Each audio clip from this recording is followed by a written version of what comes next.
Et oui, on y est. Je parle tout le temps de Kanye West. Je peux pas nier que cette chaîne est basée à 90% sur de la subjectivité et que c'est pas très étonnant que je parle souvent des rappeurs que j'écoute le plus. Alors j'ai décidé d'enterrer le sujet en vidant mon sac ici. Vous voulez mes avis sur Kanye? Vous voulez tout savoir sur Kanye? Vous aurez tout sur cette vidéo. Alors parler de toute sa discographie est un sacré morceau, hein. Surtout en ce moment. Je vais pouvoir profiter de l'actualité en rajoutant les vultures dans ma liste, même si c'est beaucoup trop tôt pour le faire. Je suis bien conscient, mais je suis là pour l'entertainment. Alors cette vidéo elle est un peu pour tous, que vous découvrez ou que vous êtes connaisseur, je pense que ça touche un peu tout le monde. Donc pour introduire ce sujet, commençons par un fameux adage stipulant que Kanye West est un génie. Le seul problème, c'est qu'il le sait. Le bonhomme a un sérieux problème mental et c'est ce qui donne une discographie des plus éclectiques. Tu es triste? Écoute Hate White and All Break. Tu es chelou? Écoute Jesus. Envie de voyager? My Beautiful Dark Twisted Fantasy. Tu as envie de devenir chrétien? Devine quoi? Alors une discographie aussi variée permet des avis tout aussi divers. Alors je trouvais très intéressant de donner le mien et dans ce cas-là, du pire au meilleur. Et laissez-moi vous faire un immense disclaimer, regardez ça clignote partout en rouge, ça va être mon avis. Tout est subjectif, mes expériences d'écoute, mon éducation, mes influences, il y a énormément de facteurs qui influenceront mes choix et mes préférences. Si vous voulez l'avis personnel d'un homme avec des goûts de roi, les voilà juste ici. Et pourquoi pas commencer dès maintenant cette vidéo de la discographie de Kanye West, du pire au meilleur, avec le pire album de Kanye, qui est pour moi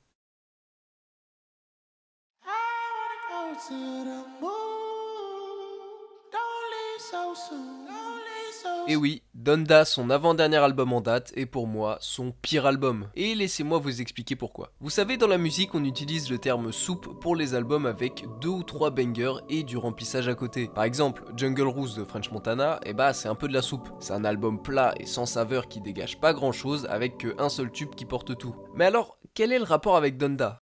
Aucun.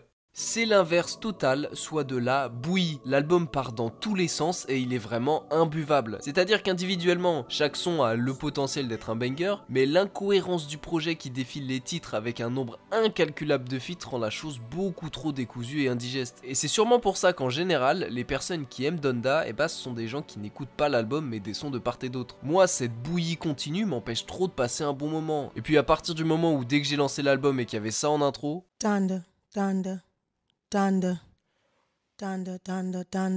Ouais, j'ai compris que j'allais pas écouter l'album de ma vie. Alors pour expliquer ces Donda, Donda, Donda dit à répétition, c'est censé représenter des battements de cœur s'estompant tout doucement. Et ça c'est un hommage dont on reparlera un peu plus tard. Donc une fois qu'on a cette information en tête, on a deux camps qui se créent. D'un côté on a les bobos qui trouveront ça sublime et qui lâcheront une larme sur chaque Donda exprimé. Et de l'autre côté, il y a les gens comme moi qui même avec la meilleure explication au monde seront exaspérés de tous ces Donda, Donda, Donda, Donda. Bon, si je m'arrête autant sur ce tout petit détail pointilleux, c'est pour donner la mesure de l'album. Cette intro, ça veut tout dire. Cet album a décidé de s'investir sur son propos plutôt que sur son contenu. Et ça rendra un résultat horriblement brouillon d'un point de vue musical. Et tout ça, d'ailleurs, ça expliquera bien la galère qui était la sortie de l'album. Les sons étaient à peine terminés qui sortaient le jour d'après. C'était vraiment n'importe quoi. Et puis contextuellement, on aura toujours avec ça la petite guéguerre avec Drake. Il y a toujours des petites tensions, alors ils seront tous les deux très attendus cette année. Mais alors qui gagnera ce bif? Qui se fera humilier? Ils sortiront leur album à seulement 5 jours d'écart. Certified Lover Boy pour Drake et Donda pour Kanye West. Quel hype! Bon d'un côté on aura Kanye qui sortira son album le plus gaze, et du côté de Drake? Cause my top 5 is Drake, Drake, Drake, Drake. If we broke it off, then you know it wasn't painless. If she got a watch, then you know it's not a stainless. Ouais, c'était pas une grande année. Donc pour résumer en un mot à mes yeux Donda de Kanye West, c'est brouillon. Rien que la cover officielle ça veut un peu tout dire, hein. C'est pas un carré noir, hein. C'est vraiment ça la pochette. C'est tellement brouillon que visiblement on sait pas comment imager tout ça. Donc à ce moment là j'ai vraiment senti que Kanye avait plus grand chose à dire. Plus de 10 albums à son actif, c'est normal qu'au bout d'un moment on sait plus trop aller sur quelques sons. Mais là je parle d'un album dans son ensemble. Pourquoi pas un bon track par-ci par-là, mais là plus de 30 titres, plus de 2 heures, c'est imbuvable. Des featuring absolument dans tous les sens sans aucune raison, des sons en plusieurs parties sans le moindre sens en plus d'être bien pourrave, et puis dedans par-dessus tout ça, t'as des grands skips. Je pense notamment à Tell the Vision qui, en plus d'être inaudible et de très mauvaise qualité, c'est un son qui est éthiquement vraiment pas ouf.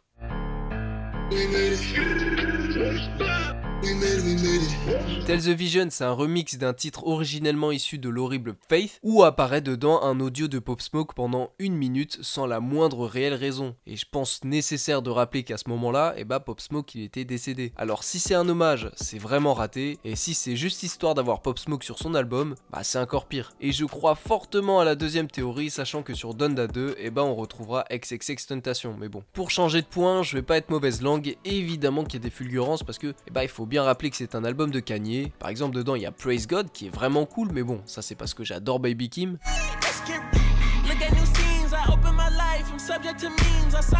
Ou alors encore Believe What I Say, qui est un morceau comme Kanye en fait rarement. En un son, il a réussi à faire mieux que l'entièreté de Honestly Nevermind de Drake au niveau de la house.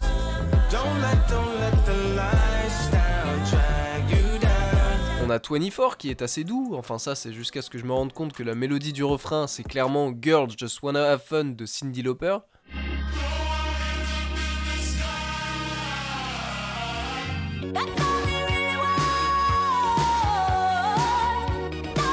Ouais, ça casse un peu tout, hein. Alors globalement, oui, il y a du bon. Ça reste un album de Kanye. Mais en l'occurrence, celui-là, c'est le pire. Alors le 2, j'en parle même pas, hein. J'ai pas besoin de m'attarder dessus. Alors Donda manque cruellement de cohérence. On dirait que le seul fil conducteur du projet, c'est le fait que c'est un album de rap chrétien. Mais dans ce cas-là, pourquoi ramener des Playboy Carti qui sortent des albums satanistes même pas une année avant? Bon, là je force, mais bon, vous avez compris. Donc je suis navré, mais j'ai absolument que dalle de plus à dire sur cet album. À partir du moment où tu retrouves ça dedans...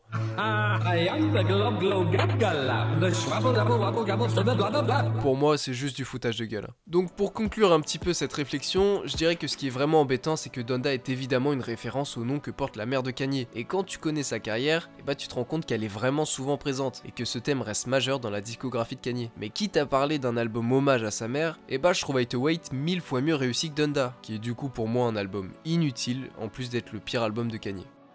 Et regardez d'ailleurs, même ChatGPT il est d'accord avec moi. Voilà. C'est ça ce qui se passe quand on manque d'équipe.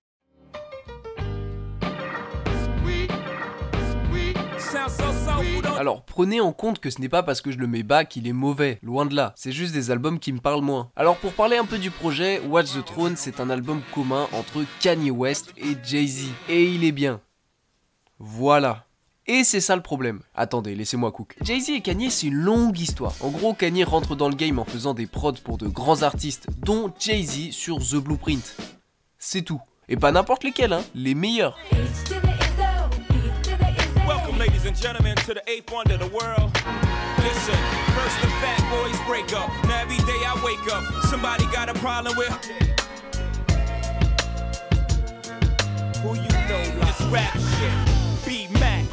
In this rap shit, freeway.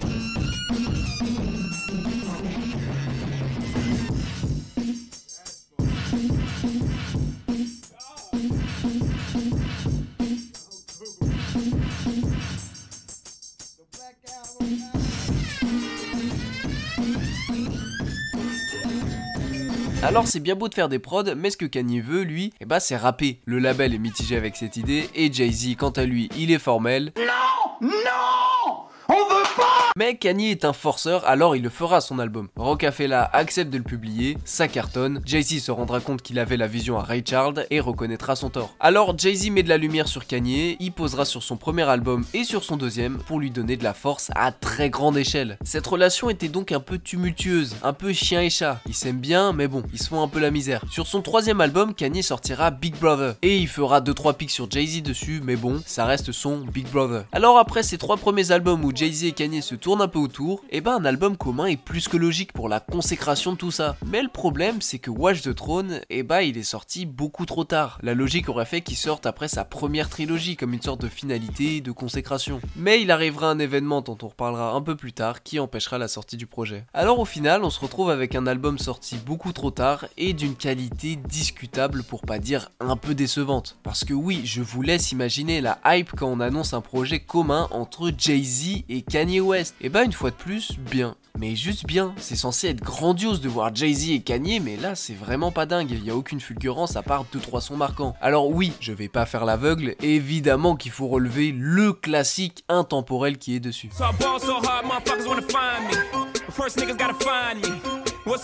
Un tube interplanétaire qui n'a pas pris une ride. Et évidemment, pour sublimer le tout, il fallait la jouer en concert à Paris lors du Watch the Throne Tour. Et ils la joueront cette musique 11 fois.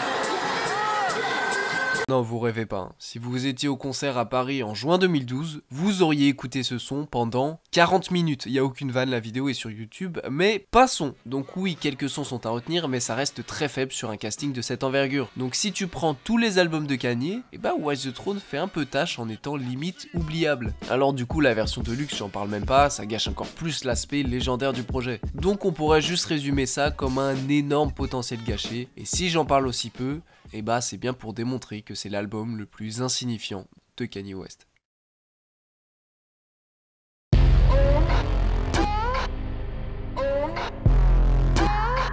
Comment présenter Yeezus, soit concrètement l'album le plus divisé de Kanye et sûrement de l'histoire du rap. Yeezus, sorti en 2013, est un album expérimental réalisé à Paris, ayant pour seul but de repousser certaines limites. Et pour moi, le problème est déjà là. Quand l'unique but est d'expérimenter, pour moi je trouve pas meilleur terme que le mot brouillon. Pour illustrer ce propos, laissez-moi vous donner quelques petits exemples. I am a god.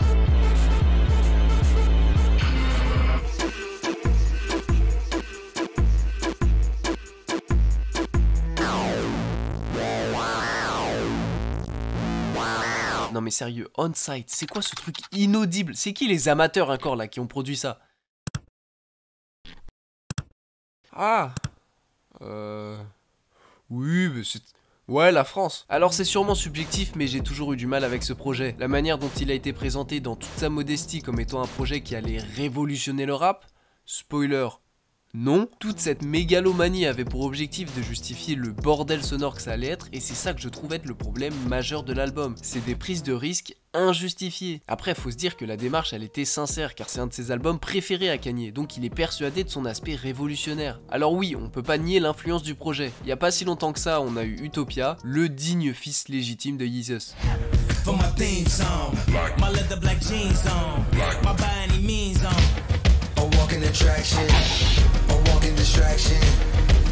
Pour moi là, il a dépassé le stade du brouillon en étant plus présenté comme un nouvel univers plutôt qu'un projet expérimental allant dans tous les sens. Donc oui, Yeezus pour moi ça a pas pris, je trouve l'album absolument sans intérêt. Mais bon, après Kanye est vicieux, il sait très bien que glisser 2-3 chefs-d'œuvre dans le projet ça pousserait n'importe quel être humain à acheter l'album. Ouais, je parle clairement de moi. Genre Bound 2, c'est quoi ce sample de malade mental? Honey. What you doing in the club on a Thursday? Black Skinhead, c'est quoi ces percussions?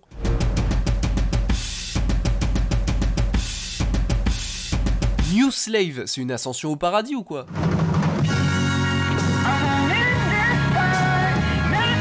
Si l'album avait davantage été dans cette direction, et bah Yeezus aurait pu être sans problème l'un des meilleurs albums de Kanye. Mais là j'ai du mal à recevoir l'album comme autre chose qu'un grand brouillon d'un mec mégalo à mort. Parce que oui, j'ai fait abstraction de perdre mon temps sur les titres blasphématoires et le nom Yeezus qui n'est rien d'autre qu'une abréviation du surnom de Kanye et de Jesus. Donc non, Yeezus c'est soit tu adores, soit tu détestes. Vous connaissez maintenant mon avis, je vous laisse me dire le vôtre et je vais m'arrêter sur un adage que chaque individu devrait méditer à l'avenir. C'est pas parce que c'est nouveau que c'est bien.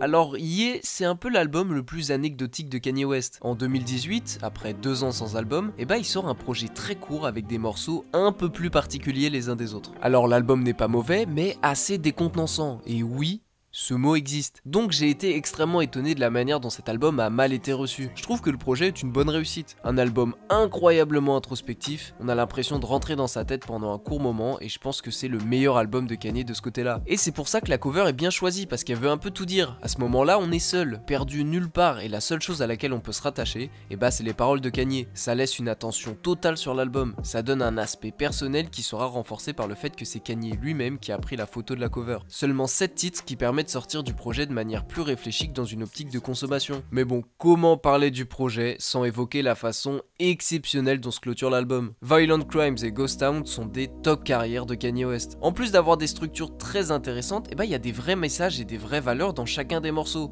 D'un côté on a Ghost Town.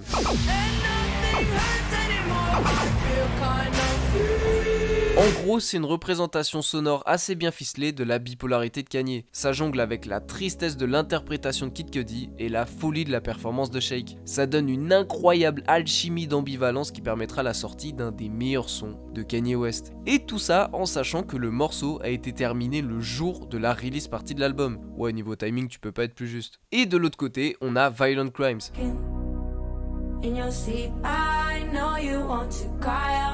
Et ça, c'est un son qui parle de sa fille, de la manière dont il a peur qu'elle affronte le monde. Il a peur des hommes qui pourraient lui faire du mal, un homme qui l'a été, mais qui l'est dorénavant plus, parce que les hommes sont des monstres jusqu'à ce qu'ils ont des filles. Et ça, c'est une très belle manière de clôturer ce projet. Par contre, la manière de l'introduire, elle est un peu moins mignonne. Hein.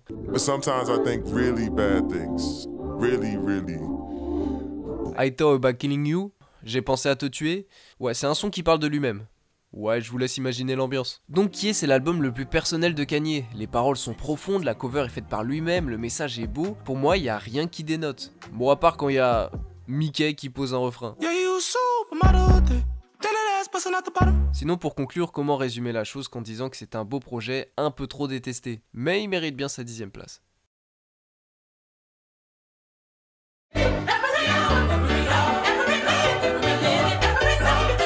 Quoi, Jesus is King mieux que Jesus? Mais c'est quoi tes goûts catastrophiques? Bon, maintenant que j'ai coupé l'herbe sous le pied de 90% des commentaires, je vais pouvoir raconter l'histoire d'un nouveau pétage de câble de Kanye West. Donc après tout le bordel qu'il a causé sur une belle petite période, et bah il décide de se résigner. Il travaillait à ce moment-là sur Yandhi, un projet qui faisait référence à Ye, lui-même, et Gandhi, soit à peu près l'incarnation de la sagesse et de la philosophie. Et bah l'album, et bah il sortira jamais. Et ça pour une raison très simple. Le projet avait pour but de combiner comme aspect la folie de Kanye West et la pureté de Gandhi. Donc c'est un projet extrêmement ambitieux et qui pouvait vraiment être très intéressant. Alors Yandhi, et bah c'était une très bonne idée pour plein de rappeurs.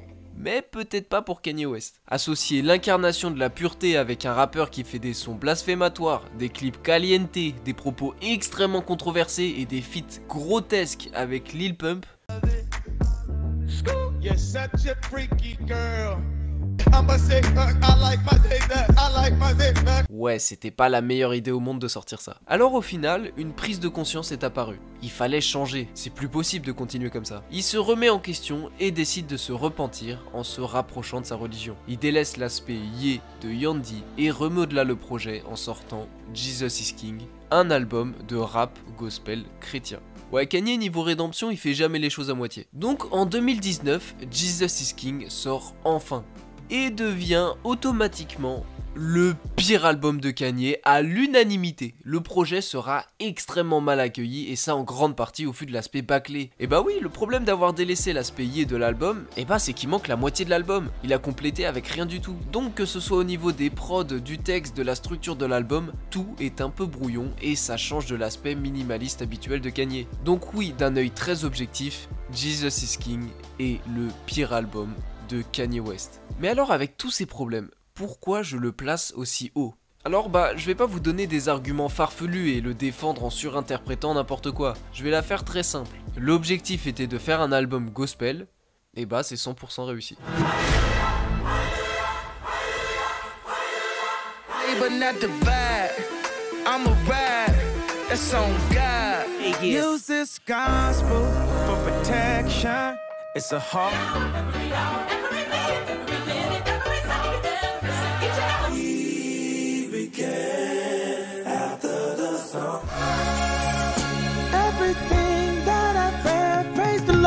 L'album est court, il glisse super bien en ayant la modestie de pas être indigeste contrairement à pas mal de ses projets et c'est ça que j'ai aimé. C'est totalement réussi, cet album se présente sobrement, c'est à vous de l'accepter comme il est. Et puis comment parler de cet album sans évoquer, sans exagérer, l'une des meilleures perfs de Kanye au micro. Je n'ai pas peur de dire que Kanye a sur Follow God l'un de ses meilleurs flows qu'il a pu avoir.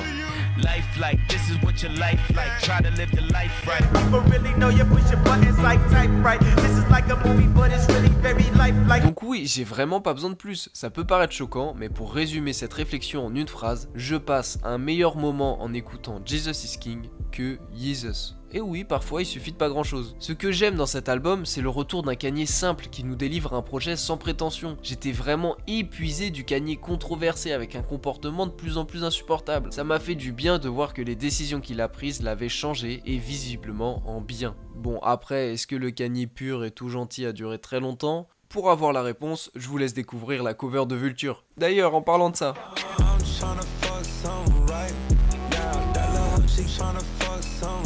Et nous y voilà. Vulture, l'album interdit, est l'un des derniers albums de Kanye en date, issu d'une trilogie qui débutera en février 2024. Et cette trilogie d'ailleurs aura la particularité d'être des projets communs avec Ty Dolla $ign. Alors je vais pas parler de tous les projets Vulture parce que entre les leaks plus ou moins réels, les projets à peine finis ou mixés, la ressemblance totale des trois projets à se demander si c'est pas plutôt des rééditions ou des albums de luxe, mais surtout le fait que c'est beaucoup trop récent pour avoir un avis constructif, ouais, flemme. Donc je vais parler en majeure partie de l'univers global de Vulture. Alors pour vous donner un petit contexte personnel, c'est l'album de Kanye qui m'a le moins hype de toute sa discographie. Depuis des années, les sorties de Kanye sont catastrophiques. Quand il annonce un projet, soit c'est repoussé, soit c'est annulé, soit c'est enfoui dans les ténèbres de services streaming que personne veut acheter. Et Vulture évidemment n'échappera pas à la règle. En plus de ça, l'aspect projet en commun avec Ty Dolla $ign, bah je voyais pas trop l'intérêt, je comprenais pas trop où il voulait en venir. Les seuls extraits disponibles étaient des balles perdues controversées totalement gaze, et avec tous ces facteurs tu rajoutes le fait que Kanye est complètement rincé depuis Donda. Je pensais vraiment que c'était plus possible qu'un mec qui a plus rien à prouver comme Kanye puisse encore faire de la bonne musique stable sans passer par des samples de dégénérés et des instruments de séniles. Donc tu prends tout ça réuni et pour moi la sortie de Kanye était juste une journée de février comme les autres. Mais évidemment qu'il a réussi à bien fermer mon clapet quand j'ai vu la consistance du projet. La direction de l'album était très claire. Kanye n'a plus grand chose à prouver mais là c'est pas l'objectif. Il voulait pas faire de la conscience musique.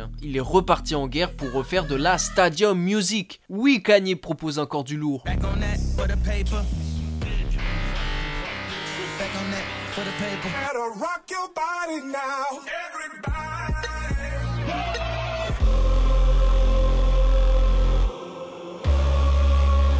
Carnival sera d'ailleurs la représentation parfaite de ce qu'est la stadium music, parce que c'est tout simplement les ultras de l'Inter de Milan qui ont fait le refrain.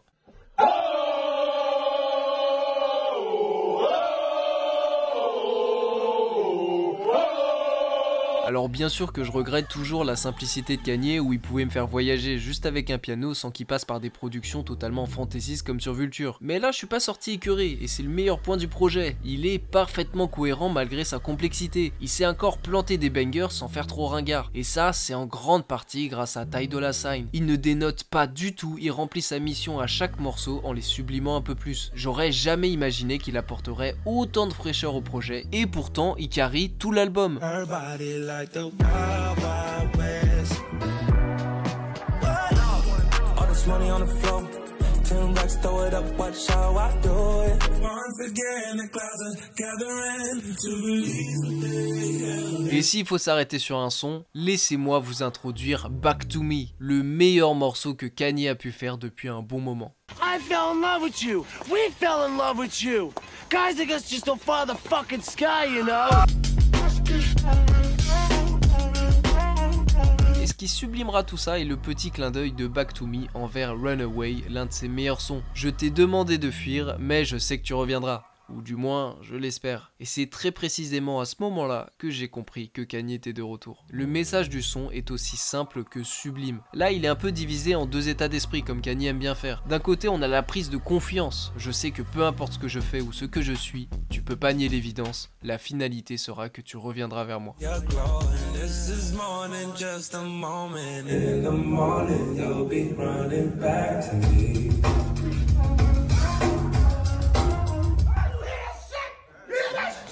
Mais Kanye le sait, il l'a vécu, et parfois, eh bah les dames ne reviennent pas. Alors on passe de la prise de confiance à la prise de conscience, et il dira « La bonne femme ne tombe pas du ciel, tu sais ». Enfin, en langage Kanye, ça ressemble plus à...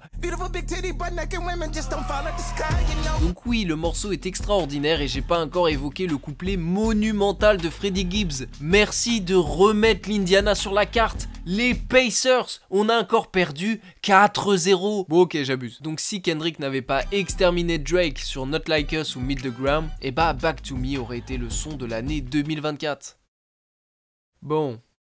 Bon, faut bien lui trouver un défaut à ce projet, hein. Et bah ça tombe bien parce que j'ai 2 sacrés points qui justifiera de le mettre aussi bas. Et bah premièrement, c'est le pire album de Kanye au niveau de l'écriture. On peut lui trouver l'excuse des 20 ans de carrière, c'est normal d'avoir plus grand chose à dire, mais là les lacunes elles sont grotesques. Soit il est totalement pas inspiré, soit il lâche des phases controversées, soit les deux. Donc au bout de la 30e punch un peu bizarre, ouais tu souffles. Please, I want this verse to be spectacular. Match the energy, man. One in a pink, one in a stink. When you shave it down, is it still mink?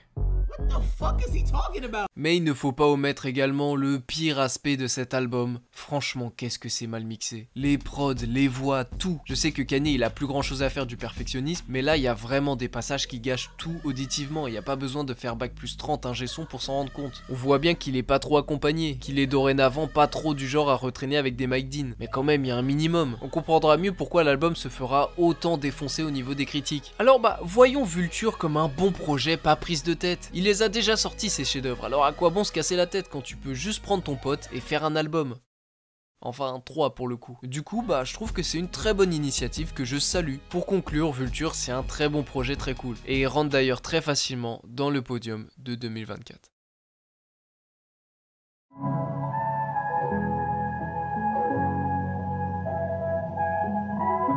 Ok, maintenant je m'adresse à ceux qui sont pas trop dans le rap US. Si vous deviez découvrir Kanye avec un album, c'est bien The Life of Pablo. J'ai rarement vu un enchaînement de sons aussi exceptionnel, vous allez très vite rentrer dedans. Et c'est sans exagérer une des meilleures expériences première écoute que j'ai pu avoir avec Kanye. Alors attention, spoil, passez au top suivant si vous voulez garder la surprise. Allez à 16 minutes 43, parce que, non je rigole, j'ai aucune idée du timecode, j'ai lâché ça au hasard. Mais allez-y hein, j'attends.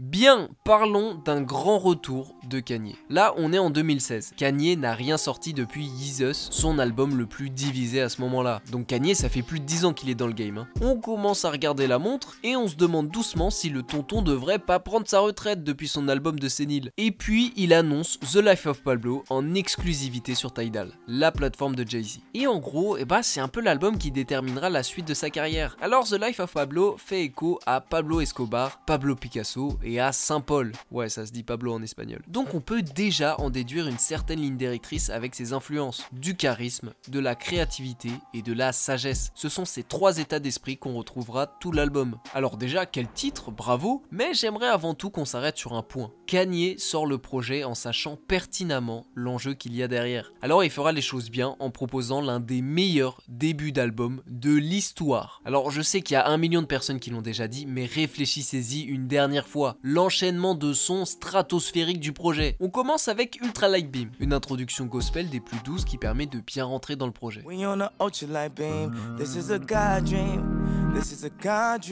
Mais ne vous faites pas avoir par cette douceur. Kanye nous envoie juste après ça l'un des bangers les plus iconiques de la dernière décennie.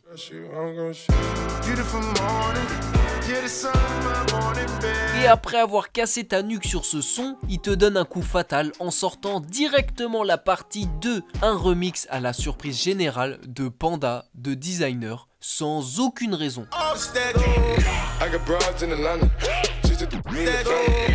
Je sais que vous êtes au bord d'une syncope, mais on est loin d'avoir fini. Mais avant, je vais devoir faire une petite pause et vous raconter l'histoire du prochain son qui est accessoirement mon son préféré de Kanye West. Là, on est en 2009, lors de la cérémonie des MTV Video Music Awards. À ce moment-là, Kanye est bien connu, mais s'il y a bien quelqu'un qui l'était un peu moins à cette période, c'est une jeune Taylor Swift. Et elle gagnera cette nuit face à Beyoncé la récompense de la meilleure vidéo féminine. Elle sera ravie d'obtenir ce premier trophée, elle s'approchera du micro, et la suite, elle appartient à l'histoire.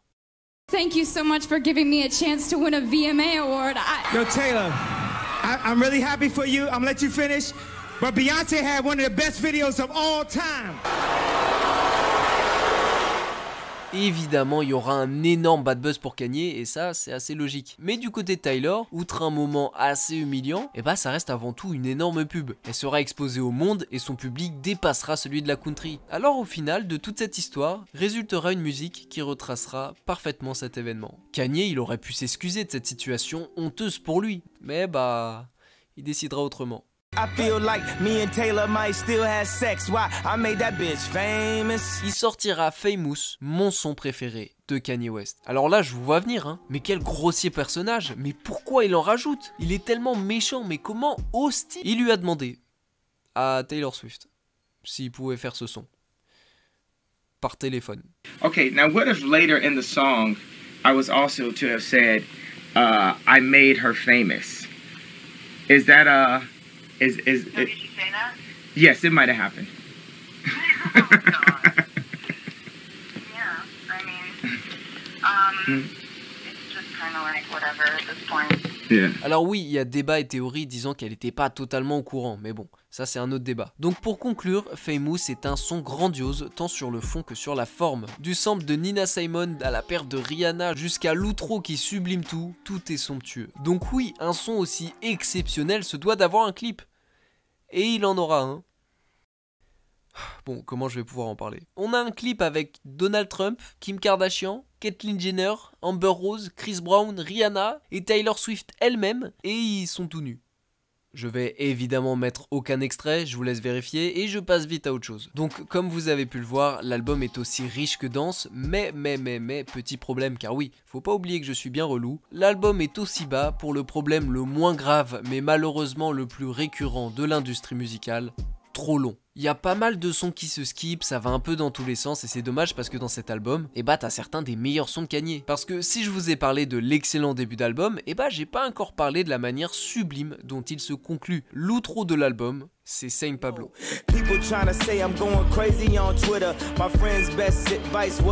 J'en ai déjà parlé sur une vidéo, mais oui, s'il y a bien quelque chose à dire dessus, et bah c'est que c'est le son de l'année. De la prod charismatique à la perf de Kanye qui nous prouve qu'il a encore quelque chose à dire, tout est grandiose. Donc globalement, The Life of Pablo a autant du très bon que du très moyen. Je pourrais m'arrêter à pas mal de sons comme No More Party in LA qui est une des meilleures démonstrations de rap qu'on a pu avoir ces dernières années, où on aura Kendrick Lamar et Kanye West qui foudroieront la prod pendant plus de 6 minutes.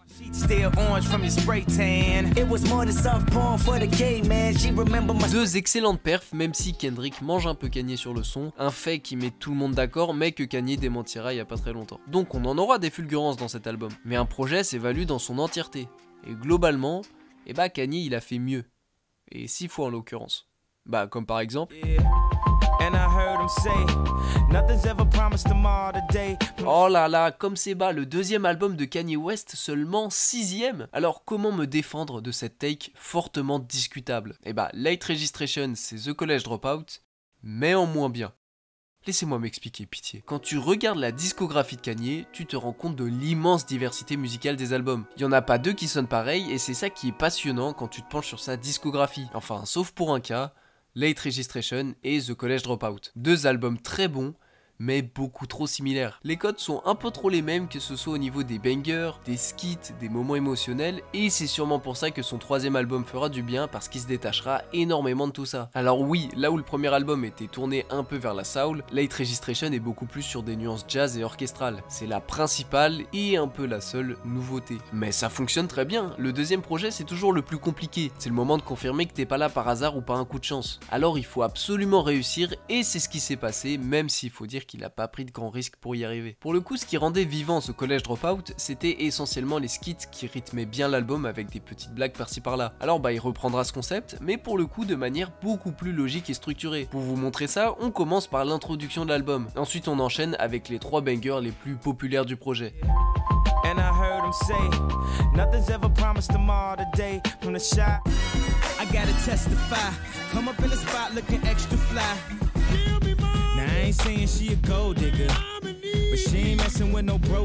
Et on arrive déjà au premier skit. Cette transition amène vers une partie beaucoup plus profonde et mélancolique, comme par exemple avec Drive Slow ou Roses.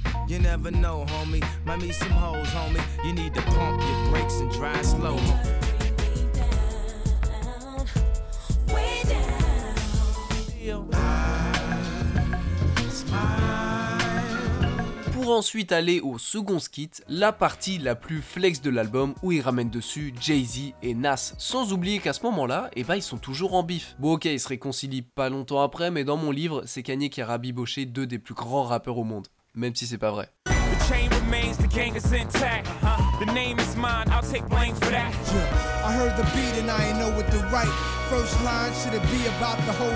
Donc tout ça constitue des sons qui permettent à Kanye d'exprimer sa fierté comme il se doit. Et ça surtout quand tu vois le couplet de Jay-Z qui est un top carrière. Et ensuite on arrive au troisième skit. Cette fois-ci c'est la consécration et la douceur. Un son sur sa mère et un son sur sa réussite. I'm so proud of you and it's a celebration, bitches. Grab a drink, grab a glass. Et le dernier skit nous amène à la fin de l'album, c'est la conclusion. C'est comme ça que Kanye réussira à faire un très bon projet et dans ce cas-là, son projet le plus structuré. L'album nous tient par la main et nous conduit sous plein d'émotions de manière très explicite. Ça nous rappelle l'importance d'une bonne tracklist. Donc cet album est très bien agencé et il n'y a absolument rien à dire dessus. Mais si je devais expliquer sa 6ème place, disons que j'ai toujours pas vraiment ressenti de grands changements, à part peut-être une partie émotionnelle qui commencera à bien développer. Et pour illustrer ça, comment ne pas évoquer Roses qui sera un des plus beaux morceaux de Kanye West.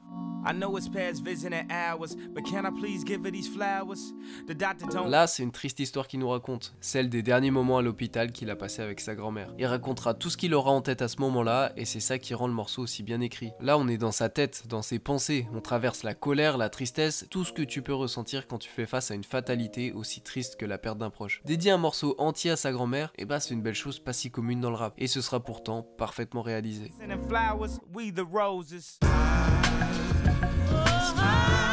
Quitte à rentrer dans l'émotion, il faut que je vous parle de Hey Mama. C'est tout simplement un son où il glorifiera sa mère pendant 5 minutes. C'est pas le thème le plus original du rap, mais la manière aussi festive dans laquelle il exprime tout son amour et sa fierté à sa mère rend le contenu vraiment différent. Ce son, c'est le bonheur, c'est la joie, c'est la réussite, c'est tout l'amour d'un fils envers sa mère.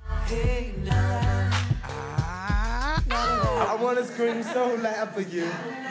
I'm so proud of you. Let me tell you what I'm about to do, mama. I know I act a fool, but I promise you. Enfin, ça, c'était jusqu'à l'arrivée du pire événement qui puisse arriver à n'importe qui. Hey Mama passera d'une des musiques les plus joyeuses de Kanye à l'un de ses titres les plus mélancoliques. Hey Mama, ce sera plus un son qu'il chante, mais ce sera un son qu'il pleure.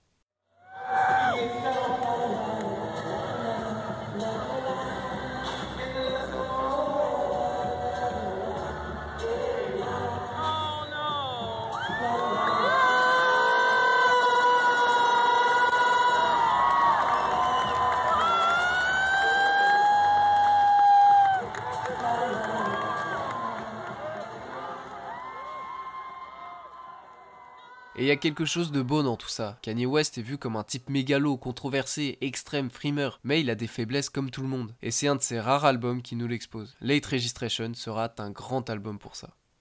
Mais seulement 6ème, parce que pour conclure, je dirais que l'aspect très prévisible m'a un peu titillé malgré ses nombreuses qualités. Évidemment que Late Registration est très bon, mais on va dire que je trouve dans les 5 prochains projets du top un peu plus de prise de risque. Comme par exemple...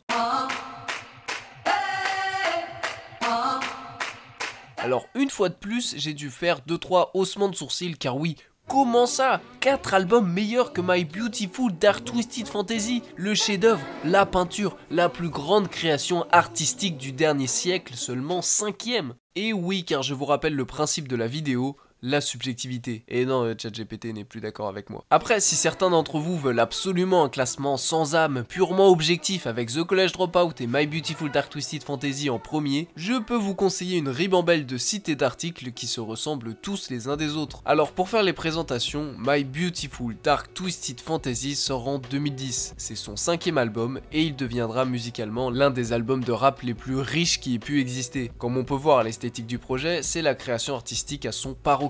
Kanye voulait vraiment dépasser les limites de l'art, comme s'il y en avait. En gros, l'idée pure de l'album, c'était de pouvoir l'exposer à côté de la Joconde. Ouais, vous avez peut-être saisi l'idée. Mais 5ème du top. Alors n'oublions pas déjà que 5ème, c'est très lourd. J'ai évidemment bien kiffé l'album, mais ce projet est tellement acclamé par tous que vous connaissez sûrement déjà les qualités. Alors laissez mon aigreur refaire un peu de surface. Le problème majeur de l'album, c'est que c'est trop.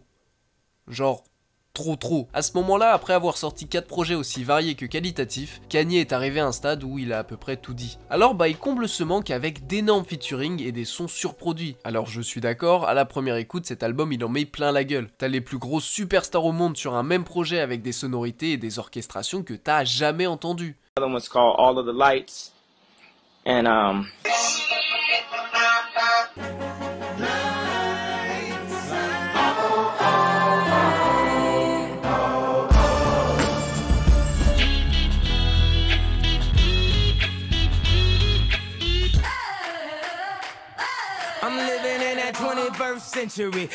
Mais le principe de ce genre d'album, c'est un peu la première écoute, comme un film d'action ou un thriller, hein. Quand tu connais la fin, t'as plus trop d'intérêt à retourner dessus. Alors évidemment que je retourne souvent dessus, faut pas oublier que ça reste justement un album très cool avec une super production. Et ça surtout quand tu connais le contexte de création. En gros, après avoir sorti 808 and Not Break, un album qui dénote des 3 premiers pour sa particularité et ses expérimentations, il a été assez mal accueilli. Surutilisation d'autotune, des productions totalement différentes des premiers projets, et surtout un album beaucoup plus triste que d'habitude. Alors pour vite se remettre sur pied et sortir de cette malédiction, il décide de vite sortir son classique en s'enfermant des mois à Hawaï. Il voulait absolument qu'on ne l'associe pas aussi vite à ce virage qu'il a pris auparavant. Et du coup ça fonctionnera plutôt bien parce qu'il lâchera en toute objectivité l'un des meilleurs albums de la décennie.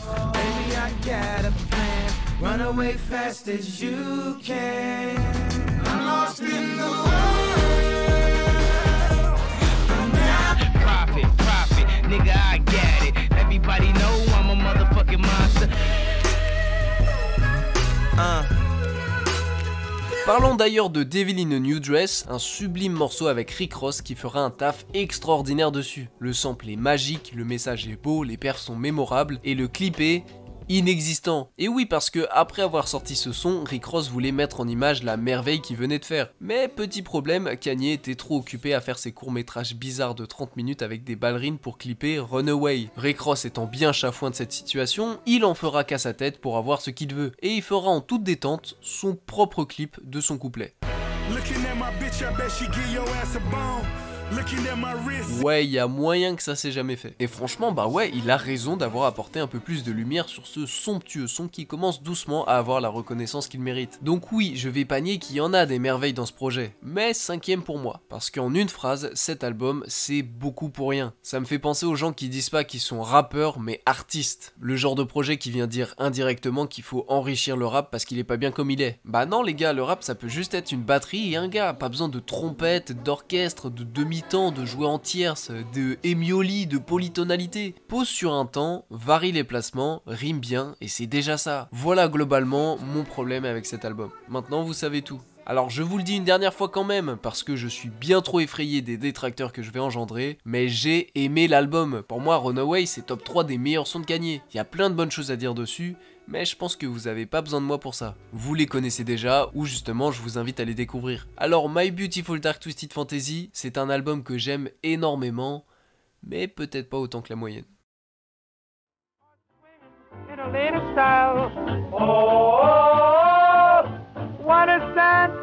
Décidément, on enchaîne les surprises sur cette vidéo Certified Hood Classic. En effet, il ne faut jamais oublier Kitsy Ghost, le projet le plus sous-coté de Kanye, et oui, je me déteste d'avoir utilisé ce terme. En 2018 sortira un projet pas du tout apprécié à sa juste valeur, et ça pour la simple raison que cet album est venu un peu par hasard. Une fois de plus, il s'agit d'un projet en commun, mais cette fois-ci avec Kid Cudi. Pas besoin de refaire l'histoire de leur amitié, de leur séparation, de leur rencontre, de leur clash. Résumons juste tout ça en disant qu'en gros, Kanye fut la daronne de Kid Cudi. J'ai pas trouvé mieux. Mais c'est une belle suite logique car si vous avez bien suivi, Kanye est à Kid Cudi ce que Jay-Z est à Kanye. Un mentor, un grand frère malgré les chamailleries. Alors pour faire les présentations, Kid Cudi, c'est le plus grand rappeur de l'histoire pour ce qui est des albums de rap ambiant, pour pas dire atmosphérique. Ou du moins, il l'était. Qu'est-ce qui me manque? Allez, un petit moment de nostalgie avant de rentrer parce qu'il pleut.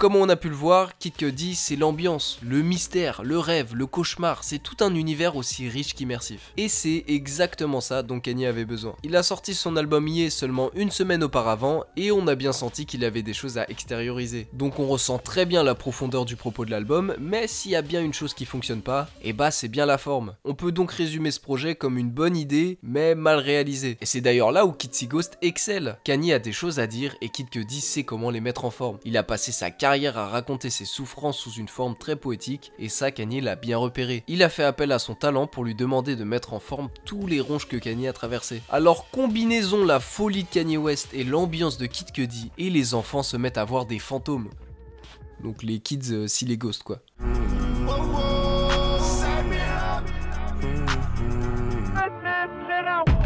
Feels so good it should cost. Brought an alligator, I ain't talking to build up.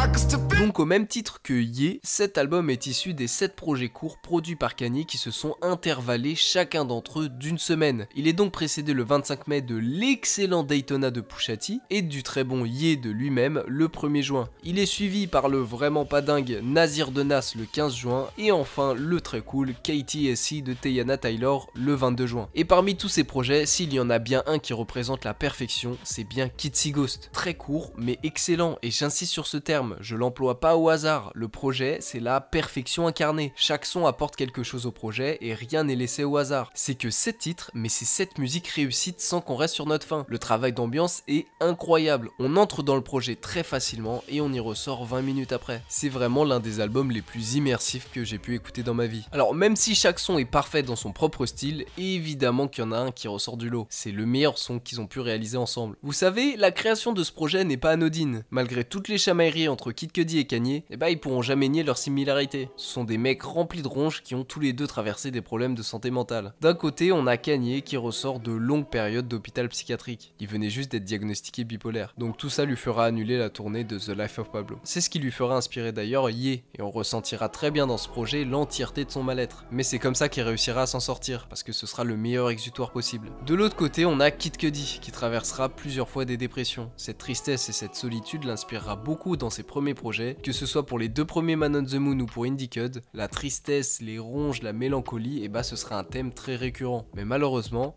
en parler ça suffira pas pour combattre ses démons. Il essaiera de combler tant bien que mal avec des substances, mais évidemment ça n'arrange rien. Le point le plus profond qu'il atteindra, ce sera lors de la conception de son album Speeding Bullet to Heaven. C'est un album distordu de très mauvaise qualité qui aura un accueil catastrophique.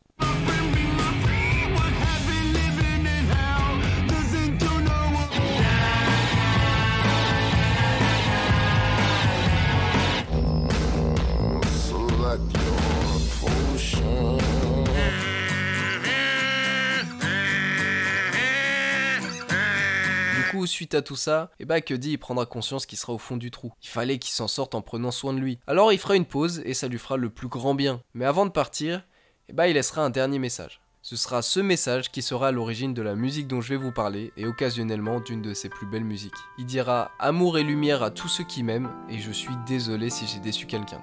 Je le suis vraiment. Mais je reviendrai.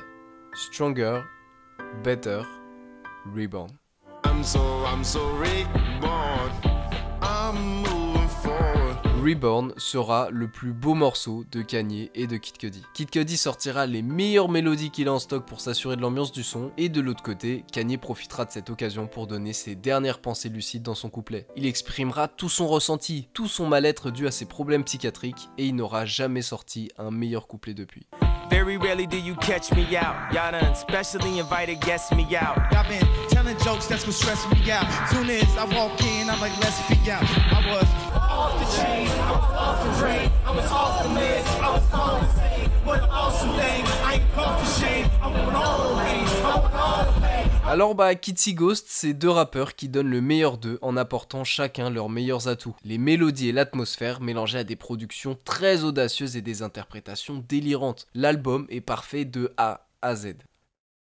Mais disons que c'est un peu de la triche qu'il soit aussi court pour qu'il se rende sur le top 3. Avoir 5 sur 5 c'est très bien, mais ça reste moins impressionnant que 18 sur 20. Alors merci Kitsy Ghost pour cette réussite, mais il est temps de se rendre sur mon top 3 des meilleurs albums de Kanye West.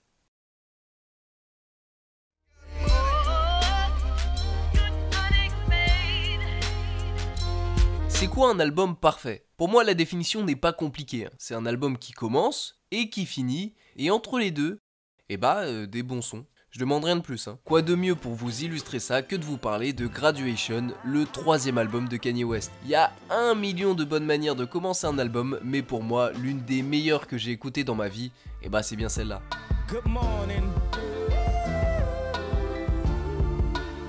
Quoi de mieux? Là, je suis dedans. Et pour le conclure, si je vous dis good morning, good night. So I'll just say goodnight to you. C'est pas compliqué. Graduation est ce qui représente le mieux l'album parfait. Des bangers iconiques, des sons doux, des sons émouvants, tout y est. Et pour le situer, du coup c'est le 3e album de Kanye qui est sorti en 2007, qui vient conclure la trilogie universitaire. On commence avec The College Dropout, le décrochage universitaire. Ensuite on a Late Registration, l'inscription tardive, et finalement Graduation, l'obtention du diplôme. Donc oui, c'est pas compliqué, ce run sera l'un des meilleurs enchaînements du rap. Cependant cette fois-ci, Kanye changera la recette. Il délaisse un peu plus cet aspect concept album autour de l'université. Cette fois-ci, on a le diplôme. Là c'est la fête, c'est fini les skits un peu anecdotiques. Là on enchaîne banger sur banger, Daft Punk, T-Pain, Lil Wayne, Chris Martin. L'album se tourne beaucoup plus sur des branches festives et pop. L'objectif ici, c'est de faire de la stadium music. En plus contextuellement, à ce moment-là, Kanye il est en bif avec 50 Cent. Et pour mettre fin à ce clash, ils se lanceront le pari de sortir un projet le même jour afin de savoir qui allait vendre le plus d'albums. Alors du coup, pour être dans les règles du jeu, ils décaleront chacun leur date de sortie. Et c'est d'ailleurs pour cette raison qu'on aura la chance en France que l'album sorte avant les ricains. Et ouais, petit flex patriotique. Alors du coup, pour vous présenter un peu les deux projets sortis, d'un côté on a un des albums les plus nuls de 50 Cent qui nous prouve bien que malgré un prime légendaire, la carrière de 50 dépassera pas une décennie, et de l'autre côté on a une révolution musicale et l'un des meilleurs albums de Kanye. Alors qui a gagné selon vous? Ouais, pour vous aider un peu, voilà à quoi ressemblaient les magasins en 2007. 200 000 albums de différence, 50 se fera exploser.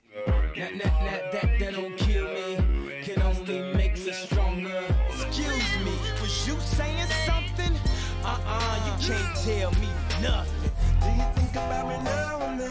Yeah. Do you think about me now and then? Mais cet événement sera d'ailleurs un peu plus particulier que prévu. À ce moment-là, c'est pas que 50 qui a perdu ou Kanye qui a gagné, c'est tout le mouvement du gangsta rap qui s'enterre peu à peu après ce clash. Plus rien sera jamais pareil. Kanye impose à partir de ce moment-là un rap beaucoup plus pop. Donc oui, Graduation de Kanye West, c'est la victoire sonore. Rien ne représente mieux la réussite que la joie et la festivité de cet album. Là c'est bon, c'est fini la prise de tête, là on a le diplôme, là c'est la fête. C'est d'ailleurs aussi son projet le plus simple, et c'est ce qui manquera beaucoup actuellement. Il n'y a pas vraiment des sons surproduits, juste quelques samples originaux par-ci par-là, mais sans grosse prise de tête. L'album n'a pas la prétention de prouver quelque chose, c'est juste la démocratisation d'un rap, un peu plus pop et commercial, et c'est parfaitement réussi. Alors du coup, avec tous ces beaux compliments, pourquoi seulement 3e? Bon, je vous ai caché quelque chose. Laissez-moi vous parler d'un son. Un son si nul qu'il sera considéré littéralement comme le pire son de Kanye West. Et oui, même pire que ça. Whoopity-scoop, scoop-dee-dee-whoop, whoop-dee-scoop-dee-poop. Un son si nul qu'il rendra Graduation moins bien, voire même imparfait. Sur cet album, il y a Junkie Hot Girls.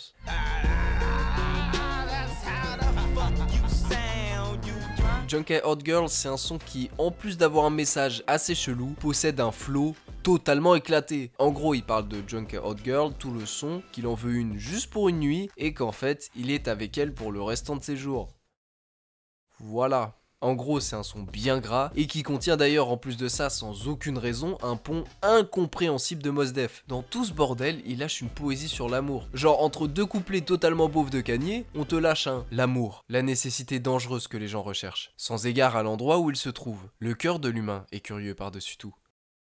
Hein? Junkie Hot Girls, c'est le cheveu sur la soupe, l'ananas sur la pizza. C'est le son qui vient imposer un énorme contraste avec des merveilles comme par exemple I Wonder,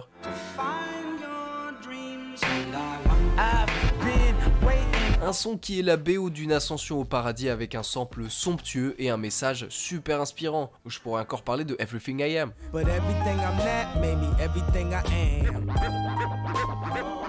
L'un des sons les mieux écrits de Kanye avec l'apparition de Primo qui rend le tout grandiose. Non, à ce moment-là, Kanye il touchait le ciel, mais Junk et Hot Girl lui a vite fait garder les pieds sur terre. Enfin bref, ça n'enlève rien au fait que Graduation reste un excellent album, un game changer qui marquera la popularisation de la pop rap, et ça à la perfection. Bon, enfin, presque.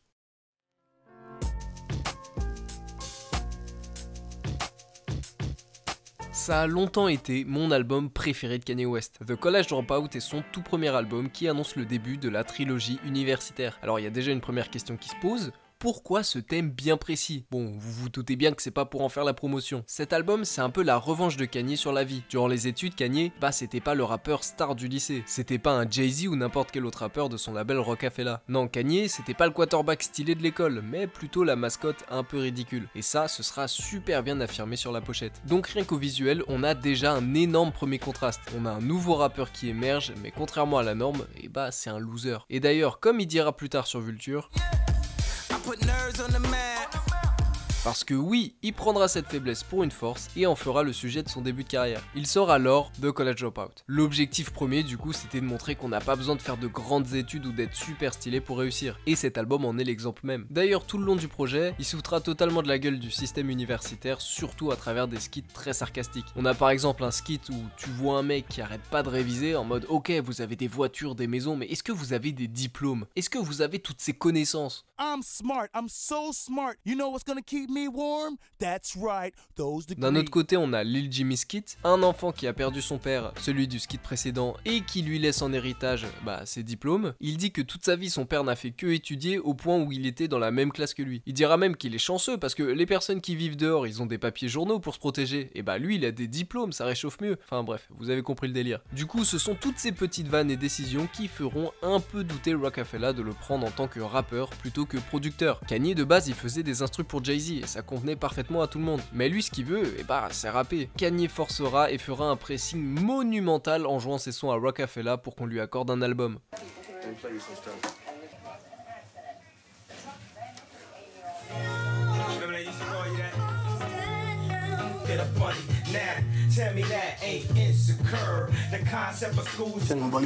Donc au final, ok, on lui laissera sa chance. Kanye passe donc de producteur à rappeur, et toujours un peu producteur, et ça du coup grâce à la confiance de son label, auquel il y fera un son relativement hommage dans l'outro de l'album, qui durera 12 minutes. En gros il rappe pendant un moment, et après il parle. Ouais, au bout de plusieurs écoutes, tu finis rarement le son. Mais The College Dropout est quand même un no-skip. Chaque son est important, chaque skit contextualise parfaitement l'album, tout colle dans son jus grâce aux ambiances universitaires. C'est l'album de Kanye où l'atmosphère a été le mieux travaillée. C'est un vent de fraîcheur dans le rap, et ça surtout quand on voit à quel point il se démarquait énormément des autres types d'albums de rap de l'époque. Et pourtant, on n'était pas loin que cet album voyait pas le jour.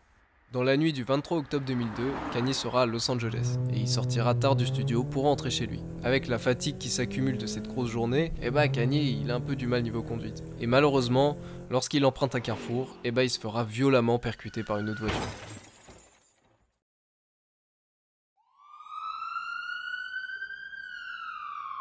Il sera transporté en urgence au Cedars-Sinai Medical Center, l'hôpital où Notorious Big décédera. Et ça, ça lui tiendra beaucoup à cœur. Il survivra, mais avec des blessures qui le défigurera et qui l'empêchera de parler correctement. Alors t'imagines que pour rapper, ouais, c'était pas mieux. Mais Kanye, il est déterminé et a pris cet accident comme une force. Il enregistra malgré sa mâchoire cassée et sa bouche recousue directement une version démo d'une musique, qui deviendra d'ailleurs un des meilleurs sons de sa carrière. Le texte, il est prêt, il manque plus que la prod parfaite. Kanye fouillera à travers plusieurs musiques et il trouvera un sample qui colle parfaitement. Through the Fire.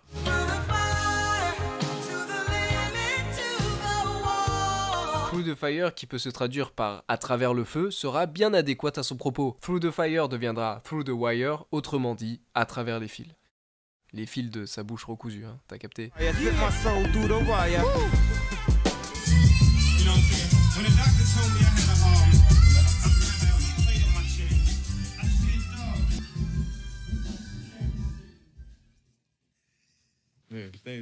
That shit is Well, you got me, Playboy. Like, You one of my favorite artists, man. oh shit, good looking. Nah, for real. Et c'est ça qui est beau, l'histoire est en marche. Donc comme on peut le voir, si un accident aussi grave ne l'arrête pas, et bah rien ne le pourra. Il donnera tout pour sortir cet album et ce sera récompensé. Il obtiendra en 2005 pour son tout premier projet un Grammy. Et c'est d'ailleurs cet événement qui engendrera la phrase la plus iconique de Kanye West.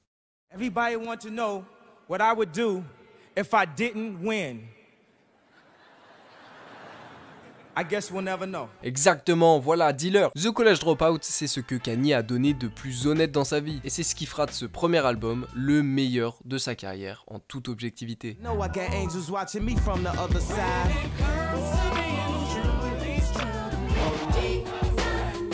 God show me the way because the devil's trying to break me. She says she wants some Marvin Gaye, some Luther Vandross, a little. I've been working this grave shift and I ain't made shit.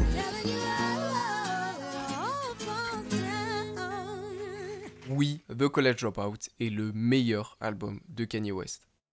Mais pas mon numéro 1, parce qu'il est temps de nuancer objectivité et subjectivité en vous donnant mon album préféré de Kanye West.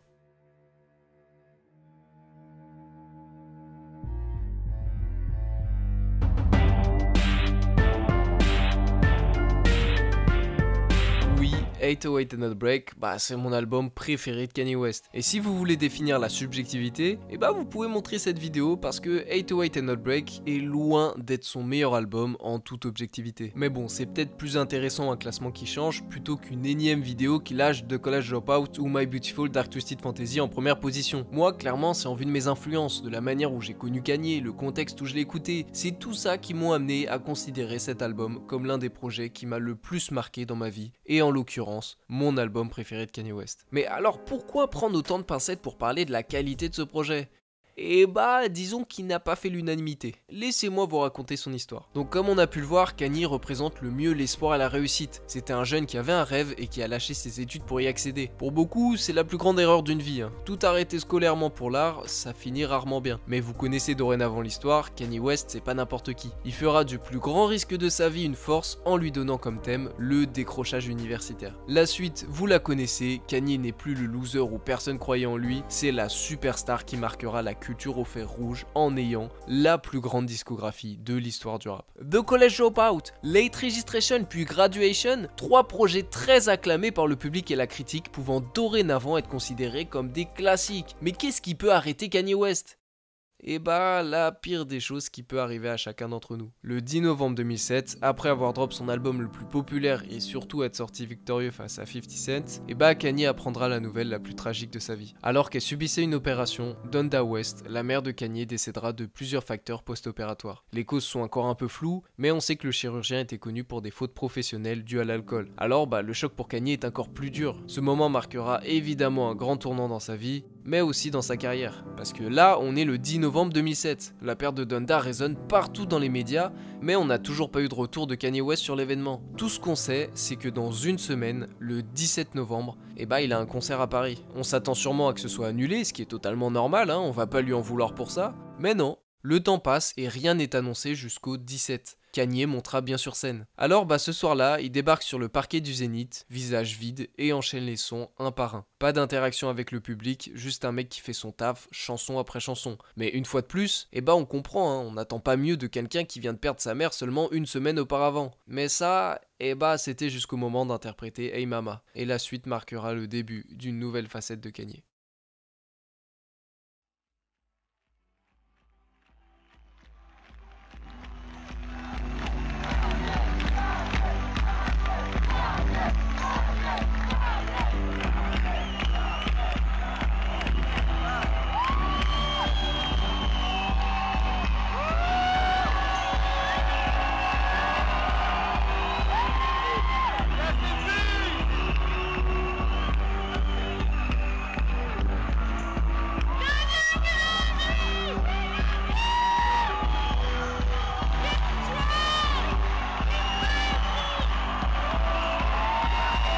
Kanye craque devant tout le zénith de Paris et plus rien sera plus jamais pareil. Fini le bonheur et la joie de The College Dropout, de Late Registration, de Graduation ou encore de son album délaissé Good Ass Job qui était en cours à ce moment-là, et bah c'est un nouveau chapitre qui se tourne. Kanye sortira en 4e album le 24 novembre 2008, 808 and Heartbreak. Un album dessiné par la tristesse qui a engendré la perte de sa mère et la séparation avec Alexis Pfeiffer. C'est donc après un an de mélancolie que Kanye réussira à mettre toute cette peine en musique. Cause I just heard some real bad news.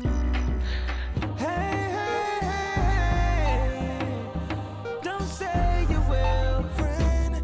Will I ever love again? Tout ça sera l'une des premières traces dans le rap de la musique triste. C'est sûr que quand tu vois le mouvement du hip-hop, la misère, la violence, la perte de proches, le racisme, bah ouais, y a pas trop la place à la tristesse. Mais l'ouverture du rap a permis à des rappeurs venant de différents milieux à apporter leur brique à la culture, pour le meilleur comme pour le pire. C'est de cette manière-là que Kanye réussira à mettre un grand coup de chassé pour ouvrir des portes plus axées sur l'émotionnel. Mais malgré ça, ça ne sera pas le seul changement sur 808, parce que oui, quel est le meilleur instrument pour jouer la tristesse?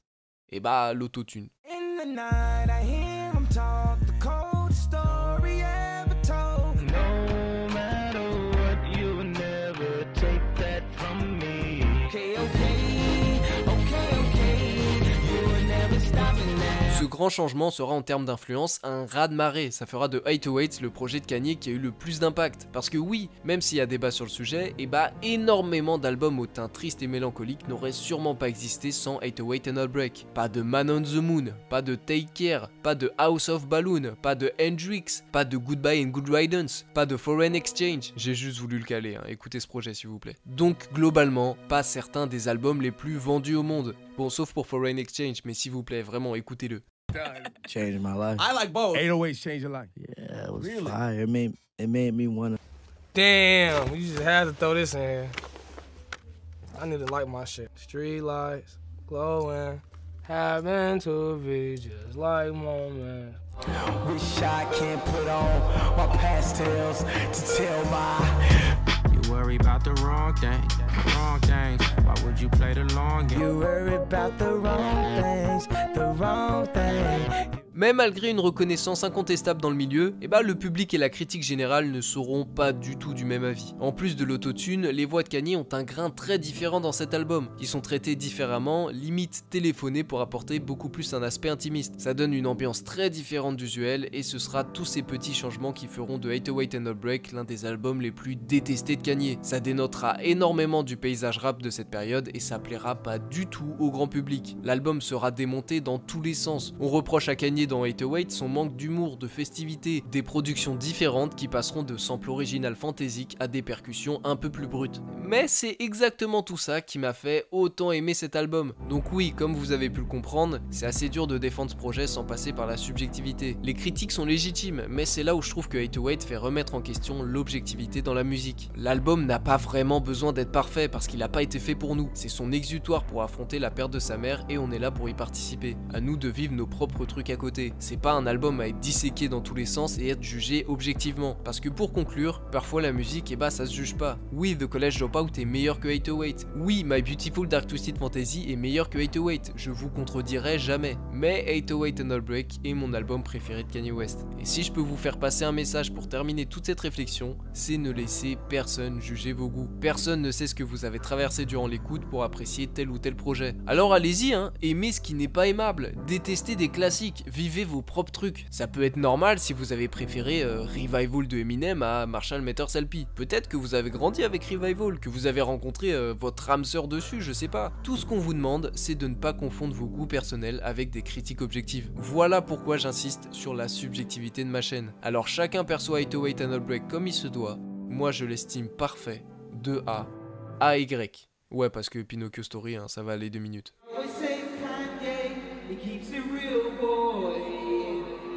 C'est ça tout le son, cherchez pas. On comprend pourquoi il est caché dans la tracklist. Donc à travers cette vidéo, vous avez peut-être plus ou moins compris mes préférences pour un album. The College Dropout est le projet qui correspond le mieux à mes attentes, mais la manière dont j'ai vécu l'album m'a vite fait comprendre que 808 and Heartbreak est mon album préféré de Kanye West.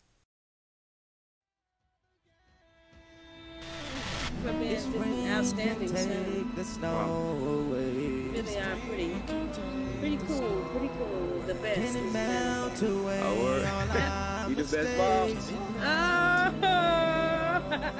Memories made in the coldest winter. Goodbye, my friend. I won't never love again. Never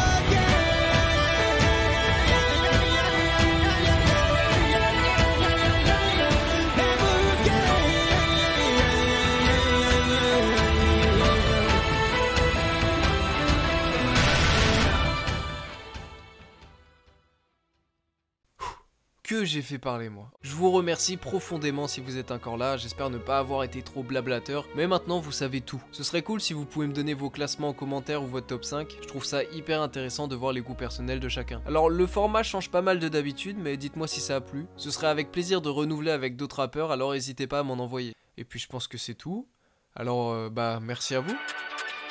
Ouais, ajoutez-moi par pitié.